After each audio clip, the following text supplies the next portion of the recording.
कहानी की शुरुआत में हमें एक 10 साल की बच्ची दिखाई जाती है जिसका नाम सोफी होता है। इसे नींद न आने की बीमारी होती है। एक रात उसे बिल्लियों की आवाज सुनाई देती है। जब वो विंडो से देखती है तो उसे कुछ बिल्लियां नजर आती हैं जिन्होंने एक डस्टबिन को गिरा दिया था। फिर एक जायंट का बहुत बड़ा हाथ आता है और उस डस्टबिन को सही जगह रख देता है। इसके बाद बिल्लियों के पीछे से एक बहुत बड़ा जिन बाहर आता है। सोफी उसे देख लेती है और वो जिन भी सोफी को देख लेता है। सोफी डर कर अपने बिस्तर में आ जाती है। तभी वो जिन विंडो से अपना हाथ डालकर उसे उठा लेता है और इंसानों से छुपता छुपाता सोफी को अपने साथ दूसरी दुनिया में ले जाता है। ये दुनिया जिन्नात की दुनिया है जहाँ पर बहुत से जिन रहते हैं। सोफी वहाँ पर देखती है कि यहाँ हर चीज बहुत बड़ी है। वो डर जाती है और भागने की कोशिश करती है, मगर जिन उसे पकड़ लेता है और कहता है कि यहाँ से भागने का कोई रास्ता नहीं है, तुम्हें सारी जिंदगी यही गुजारनी होगी। वो सोफी को एक फ्राई पैन में डाल देता है और कहता है कि मुझे बहुत भूख लगी है। सोफी को लगता है कि ये बुरा जाइंट है, ये मुझे खा जाएगा। इतने में उनको बाहर से दूसरे जिन्नात की आवाजें सुनाई देती हैं। सोफी पूछती है कि क्या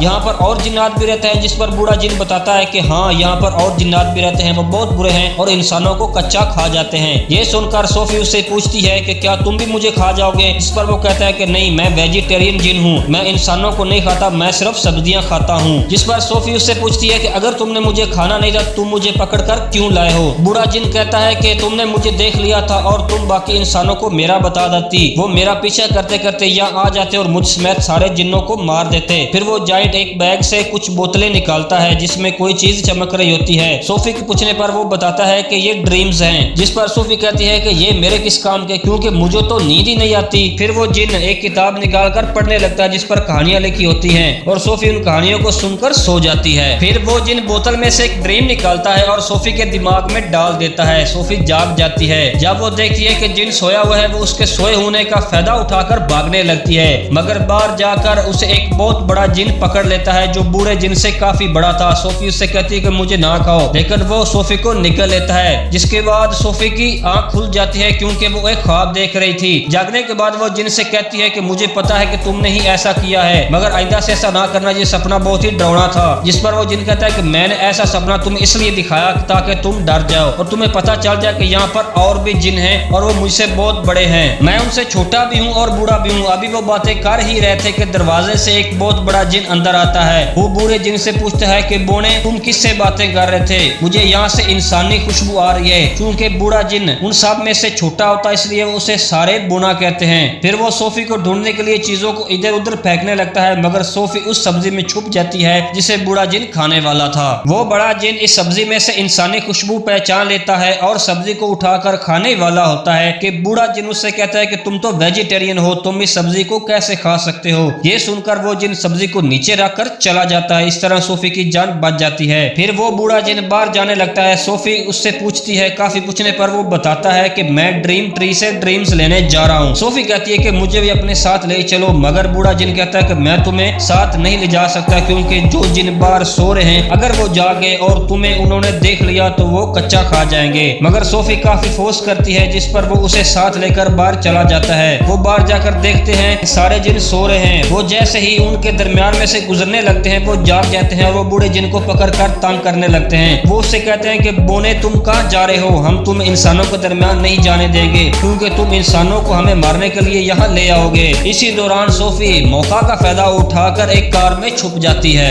इतने में बूढ़ा जिन आसमान की तरफ देखकर कहता है कि बारिश होने वाली है। वो तमाम जिन पानी से बहुत डरते थे इसलिए वो छुप जाते हैं। बूढ़ा जिन और सोफी वहाँ से चले जाते हैं। फिर वो ड्रीम ट्री के पास जाकर वहाँ से ड्रीम्स पकड़ने लगते हैं। बूढ़ा जिन उसे बताता है कि यहाँ पर मुझे कोई भी अच्छा नहीं समझता, सारे मुझे बोना बोना कहकर पुकारते हैं। सोफी ये बातें सुनकर उससे कहती है कि तुम एक अच्छे जिन हो, आइंदा से मैं तुम्हें बिग फ्रेंडली जाइंट यानी कि BFG कहकर पुकारा करूंगी। फिर वो वहाँ से आकर शहर में घूमने फिरते लगते हैं और बच्चों को अच्छे अच्छे सपने दिखाते हैं। BFG सोफी को बताता है कि मैं दुनिया में मौजूद हर चीज की आवाज सुन सकता हूँ, चाहे वो कितनी ही स्लो क्यों ना हो। फिर वो वापस जाने लगते हैं जिस पर सोफी पूछती है कि मेरा रुमाल कहाँ है। असल में सोफी का रुमाल जाइंट्स की दुनिया में ही रह गया था। ये जानकर BFG काफी परेशान हो जाता है और सोफी से कहता है कि उसे अपने साथ नहीं ले जा सकता, क्योंकि तमाम पूरे जिन्नात को तुम्हारा पता चल गया है। फिर वो सोफी को बताता है कि काफी साल पहले तुम्हारी तरफ एक मासूम सा बच्चा मेरा दोस्त बन गया था जिसे बुरे जिन्नात ने खा लिया था। मैं नहीं चाहता कि तुम्हारे साथ भी वैसा हो, क्योंकि तुम भी मेरी एक अच्छी दोस्त हो। सोफी उसे अपने साथ रुकने का कहती है, मगर वो नहीं मानता, वो जाने लगता है। फिर सोफी एक ऊंची जगह से छलांग लगा देती है क्योंकि उसे पता था कि BFG उसे जरूर बचाएगा। BFG ऐसा ही करता है, वो सोफी को अपने साथ लेकर अपनी दुनिया में चला जाता है, मगर वहाँ पर दूसरे जिन उसका पहले से इंतजार कर रहे होते हैं। वो BFG से पूछते हैं कि इंसान कौन है और कहाँ से आया है। सोफी छुपी होती है, वो जिन BFG के घर तोड़ फोड़ करने लगते हैं। BFG आग के जरिए उन्हें निकाल देता है। सोफी बाहर आकर दीवार पर लगी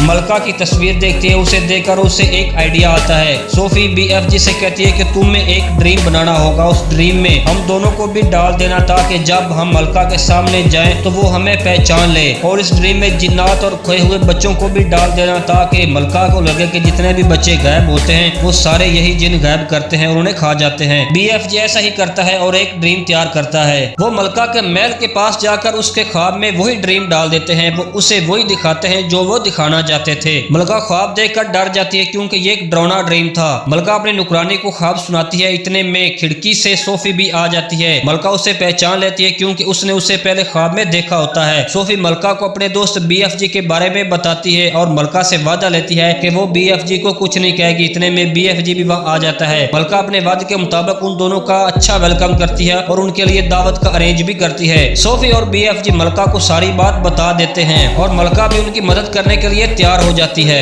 मलका अपनी पूरी फौज को उनके साथ भेज देती है। फौज प्लान के मुताबिक एक जगह रुकी होती है और सोफी और BFG जिन्नात के पास जाते हैं। जैसे ही उनके पास जाते हैं वो उन पर हमला कर देते हैं। बड़ा जिन BFG को पकड़कर मारने वाला होता है कि आर्मी वाले उसे पकड़ लेते हैं। वो उन तमाम जिन्नात को पकड़कर एक ऐसी जगह छोड़ आते हैं जिसके इर्द गिर्द पानी होता है। जिन्नात को पानी से एलर्जी होती है, इसलिए वो वहीं से कहीं भाग नहीं सकते थे। दूसरी तरफ सोफी को दिखाया जाता है जो मलका के महल में रहा करती थी, और BFG को दिखाया जाता है जो कि अपनी दुनिया में बहुत सारी सब्जियां उगाकर रहता है। वो सोफी की आवाज सुन लेता है और उसका जवाब भी देता है। इसी तरह इस प्यारी सी फिल्म का यही एंड हो जाता है।